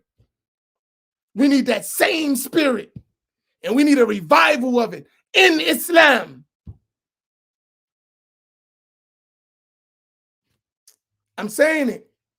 And some of us are ready to take it wherever it go to get our freedom.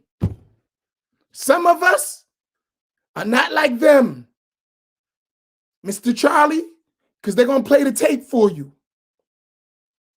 We're not like them. We're ready to go whatever it takes to free our people. Whatever it takes. We're different. You've been to prison. You know how we get down. You've been to prison, Mr. Charlie. You know how we get down. Whatever it takes, we're going to free our people. That's how it's going down.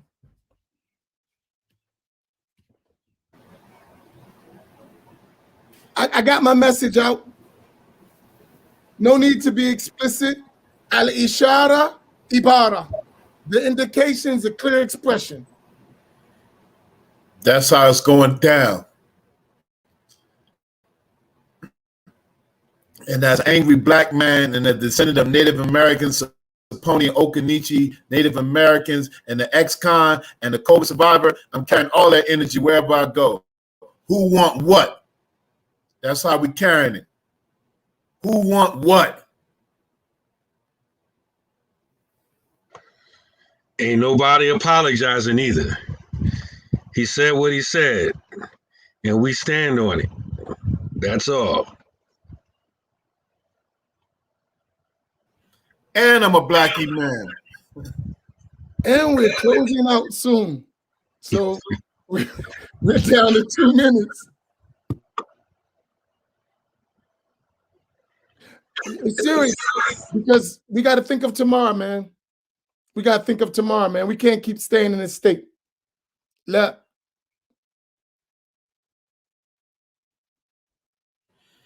Okay, and the other part, you know, we often call on people, solicit you to contribute money.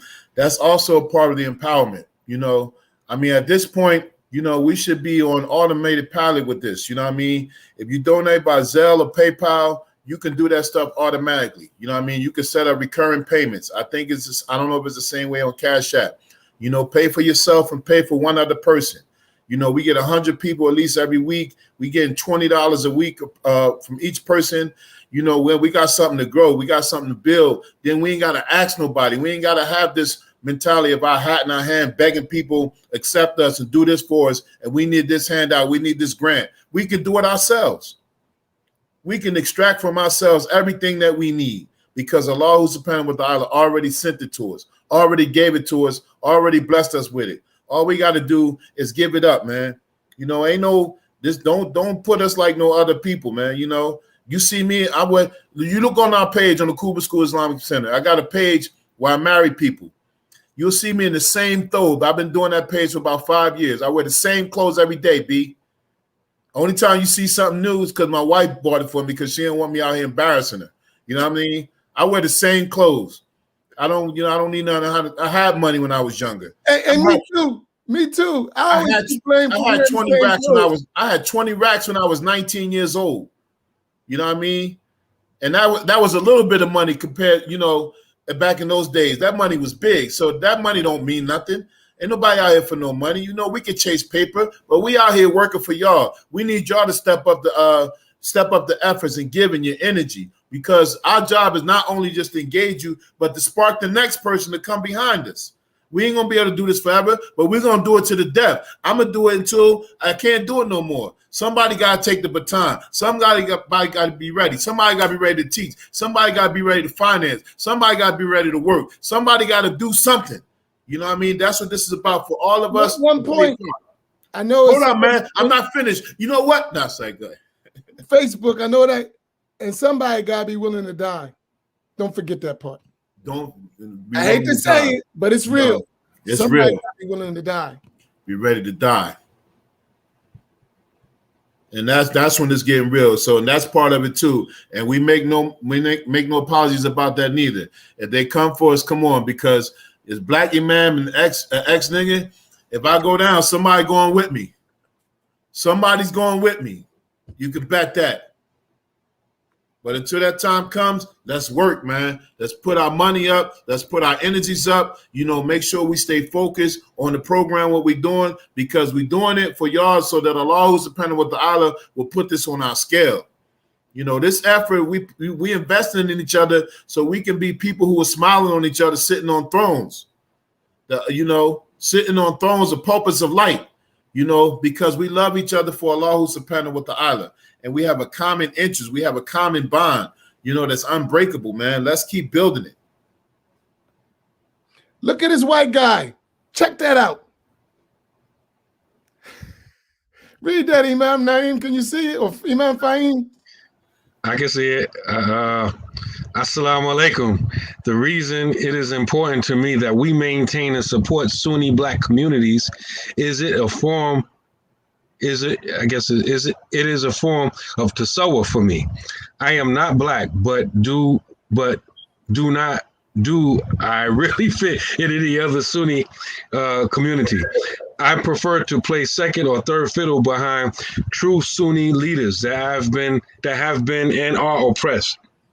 Where would Halvin Melvin be without the Blue Notes or Teddy Pendergraft singing? Cause I miss you. Behind him, in summary, I prefer to benefit. Yeah, you like Shelly in The Temptations. You remember the scene when Shelly was backstage? He was rocking too. You got the soul brother, man. Listen, you know what I mean? When they come when the hearts are united, the color don't even matter. Our souls and hearts are united, bro.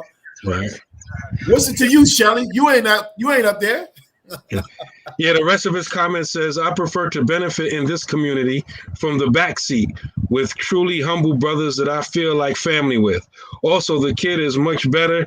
And yes, these guys don't put raisins in your coleslaw. And that is also not a small factor. Sincerely yours, your brother Yusuf. That's right. If you put raisins in your coleslaw, we're gonna have to talk. We have to have a meeting, a powwow, or something. You know. Let me tell you about that white guy, right? And I'm gonna tell you about that white guy. He has a special place in my heart, right? That white guy was a Wahhabi one time, big time Wahhabi, troublemaker Wahhabi. I remember. He came to Masjid Muhammad. I was on the minbar blasting Ahl Sunnah from the speakers. And he came to me and he's like, listen, I don't want to fight. I guess he heard the speech and realized that this guy is going to be a fight if I say the wrong thing. And he said, I got some ideas. I want to sit down and talk to you about them. I said, go for it. And he expressed to me his opinions and we talked. And he left me with his children. He sent his children to live with me. And didn't know me from a can of paint. Sent his children to live with me. And in those years, his children, they were memorizers of the Quran already. And all of them are teachers. Every single one of them. 3 boys, all of them are teachers. He sacrificed his kids to help us do our work. And his kids they became like my children. A white guy. And they suffered, struggled in the inner city with the people. To this day, they still support, still help. You know, we need to do that for ourselves, right? We need to do it for ourselves. So, Mr. Yusuf, hats off. May Allah subhanahu wa ta'ala reward you greatly for all of your sacrifices. You still can't have a black card, but you're very close. Just keep up the good work. No, really. Hats off. And a straight shooter. And suffered. Wasn't easy. And a B-boy too. My kind of dude right there.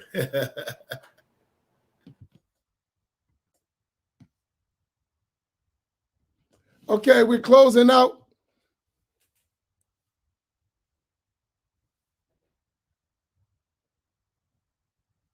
And guess what? I'm going to tell you something. When I say we don't need them,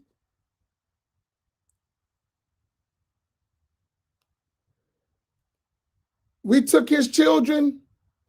They came holding books of Muhammad ibn Abdul Wahab.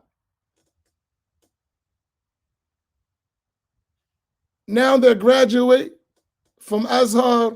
They're reading books of the scholars. They traveled all, and they are firm Ahl Sunnah, the whole family. They came carrying books of Muhammad ibn Abdul Wahab. Allahu Akbar. Seriously. Allahu Akbar. You know, they came with Ibn Taymiyyah and Al-Albani. And now they're carrying shahadas of Ahl Sunnati wal Jama'ah. Asanid, change, rare books. So if we could do it for them, we could do it for our own children. That's a sign.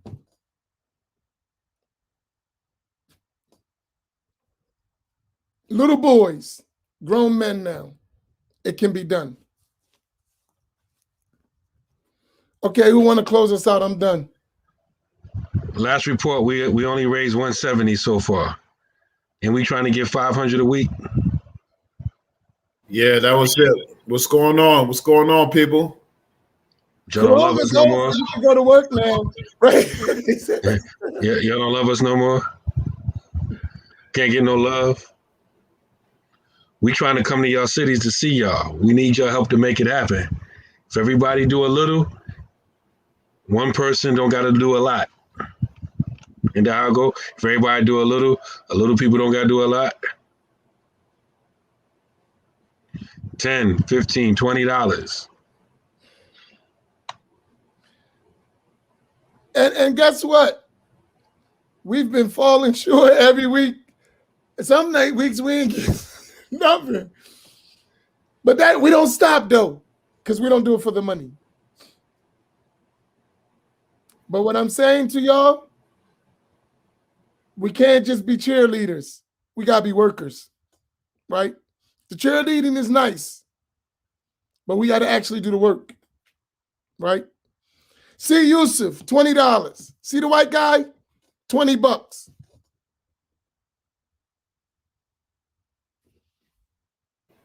The white guy. And the white guy don't got no money. He's a poor white guy. But he believes in the black man. Now, where the rest of our people at to match that or double that? You know what I mean? We at 260 right now. We at 260. And whoever don't put up their money, we're going to give Nadira free reign to lay hands on them. So get them hands ready, Nadira. If we don't get some more donations, we're going to bust somebody up. We going back to the Ansars, Farouk. No money, you getting lumped up. No quota, right?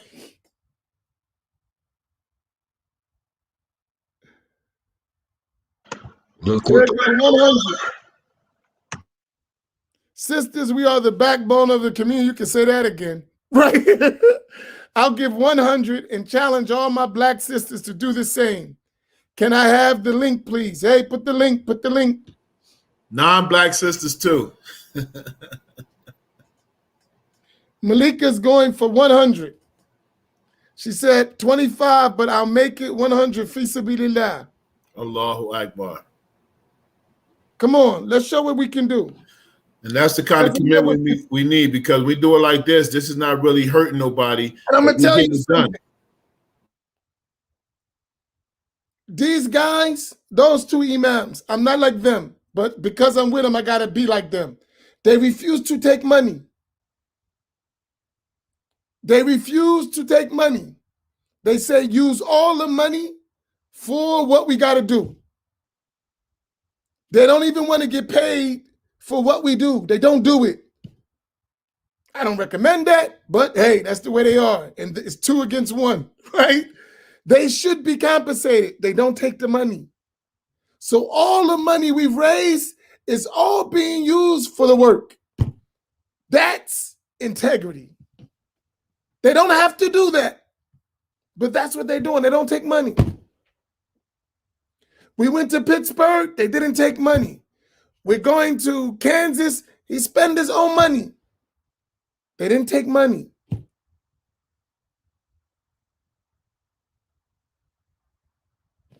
These people, you got people to train, and we need to train. Our mission is to go to every state, every city, wherever we invited, to empower our people.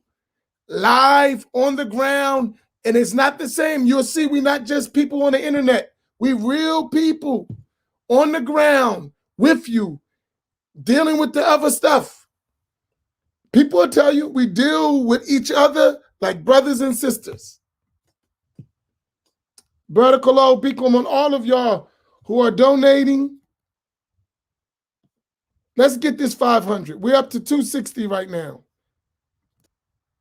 Let's get to 500. Come on, let's not leave till we get to 500. We're up to 260 right now. I'm in my Imam Siraj mode. I'm going to pray. I don't know if you'll still be here when I get back. All right, we're going to try to get this 500. All right, inshallah. Assalamu alaikum. All right.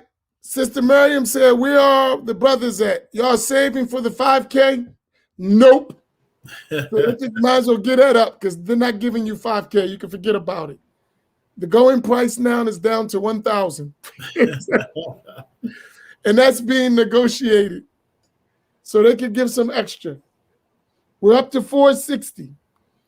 Come on, $40 and we could be out of here. And Imam Naeem will catch you on. Let me explain something too. People are watching us. They're watching us. And they're saying, all that sound good, but y'all can't even raise no money. And real people know it takes money to make movements. Right? Right? We got the money. We just got to believe in each other. Y'all need, when you come to Atlantic City and you see how we roll, you'll see we ain't playing games. We ain't playing. We sacrifice. Ain't nobody, we're about what we're talking about. No one is living outside. My life is this. My life is so much this that I'm always on the brink of getting thrown out. Because this is all my life. And sometimes I neglect things I should take care of. I know I do. I'm guilty as charged. Me too. But this is my life. I don't love anything more than I love this. Calling to Allah subhanahu wa ta'ala. Building. I want to die and left something great behind for our people. If I don't have nothing, that's cool with me. as long as we can continue the work. That's where I'm at with it. You know, we're going to wait till Imam Naeem come, and then we're going to stop and let Imam Naeem close us out. He just went to pray. Okay. Meanwhile, let's see what we can do. Yeah, we can look at that. I mean, that should be our standard every week, 550. And we can do better than that because we've done better than that. You know what I mean? I'm telling you, I wish I could just get down and show you how to, to do this as support. You know what I mean? I'm talking about, if you're working, you work extra hours, here's a portion of it. Link up. Sister Teresa's going to give $1,000. MashaAllah. I feel it. Would you put that link up, please, for she change her mind? No, seriously, mad love. Y'all see us. Now we need y'all to find some spaces in your communities, build some people so we can come visit you, so we can build on the ground. I was listening to one of my teachers today. He was talking about that in every city, there needs to be teachers. Not in every state, in every city, there needs to be teachers. Right? In every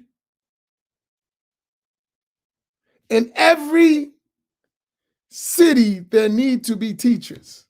We got a lot of work to do. We got to train those people. Right? And that takes, I was talking to my wife today. And I was explaining to her this barbecue.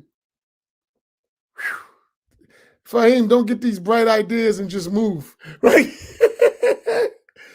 This barbecue is getting so expensive. You're overwhelming a little bit, huh? Overwhelming. La ilaha illallah. Right? Because alhamdulillah, people are coming and we got this, and we got to feed all these people and take, there's a lot of money. Right? And I said, but it's necessary to do what we got to do. If we're going to have that family we want, we got to sacrifice. And it's going to hurt. It's going to hurt. It's not going to happen with ease. It's going to hurt. Somebody going to suffer for this. That's the nature of it. Somebody going to bite the bullet. You know? And in my experiences, when you put these programs together and you behind the scenes work, is always a lot of pressure, a lot of stuff. But then when it all comes together, it'd be like, mashallah, it was worth it, and then all that stuff, So we wait for that time in July, and inshallah, we'll be organizing something in our area. You're gonna be there in July 10th, right? Yeah, I'm gonna be there. We're gonna have to we're gonna have to do a nice Black Imams Roundtable live, like a nice joint. Okay.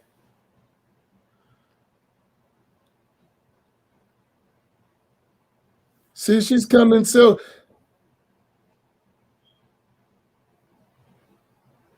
yeah, take some of that money you're giving to the others and give some to us.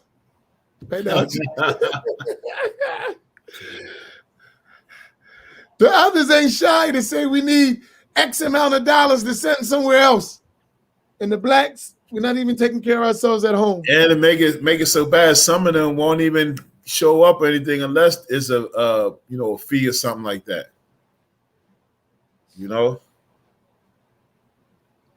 Yeah, I think I'm gonna have some pies on deck, Yeah, bring some pies. I got a table. Set it up.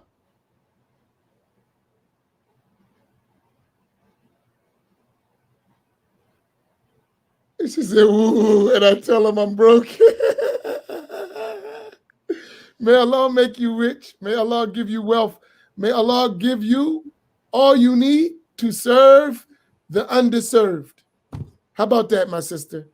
May Allah give you all that you need to serve the underserved. And y'all young people, y'all really the key. Sister Maryam, Brother Ibn Hakim, y'all truly, y'all have to be the next generation.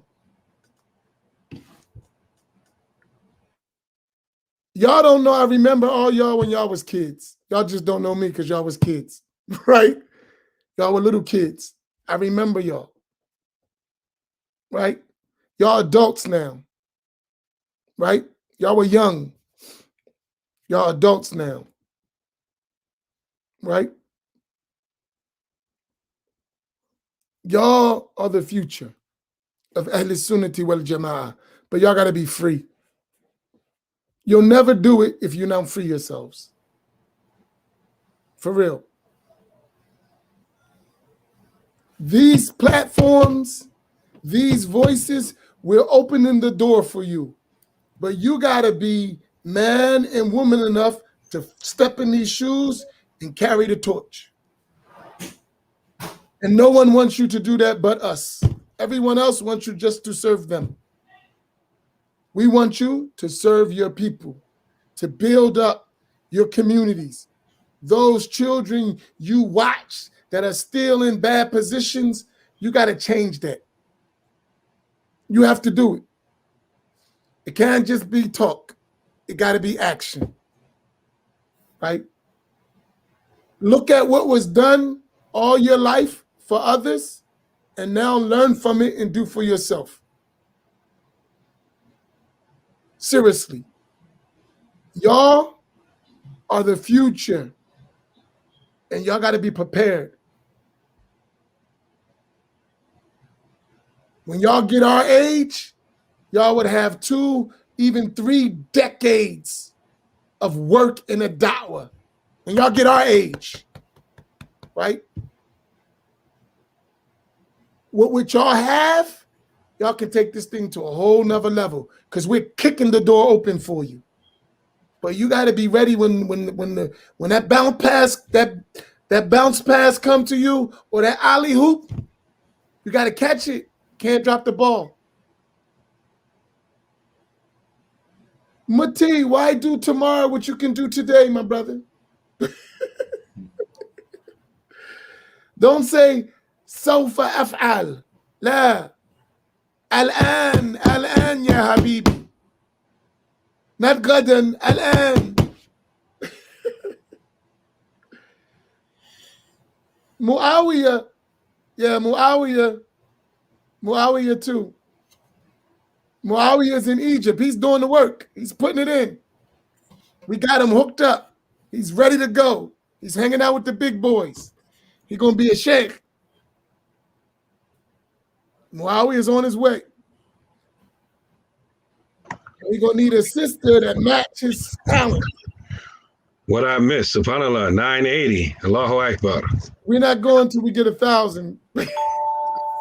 Allahu Akbar. I think we covered it, didn't we? Yeah, we covered it. We out. Alhamdulillah. All right, we're going for 2 now. Hold up. Now we got a break. And I was waiting for you to close us out. We thank y'all. But you see what we can do when we stop playing games?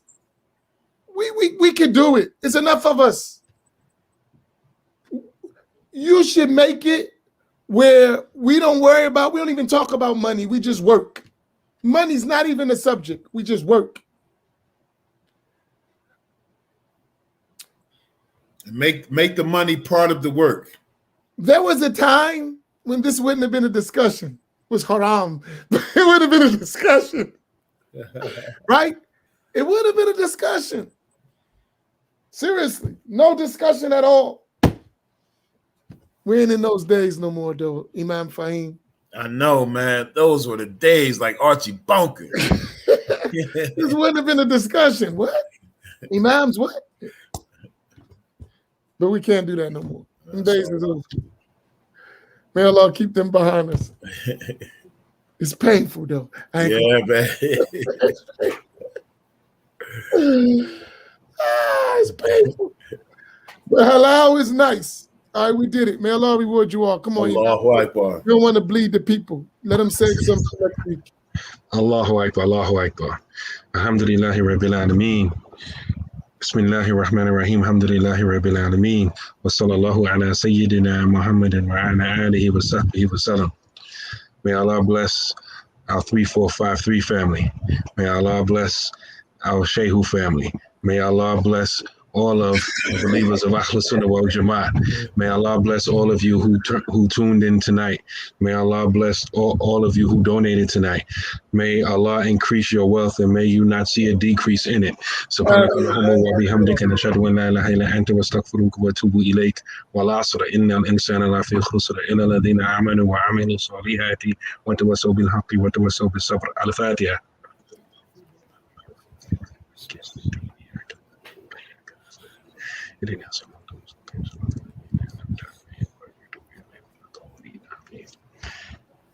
We black. Blackity We black. all say it, black. Allahu Akbar. 3, 4, 5, 3. You know what I mean? Trey 4, 5, Trey, cuz. Allahu Akbar. All right. Assalamu alaikum wa rahmatullah. Wa alaikum assalam wa rahmatullahi wa barakatuh.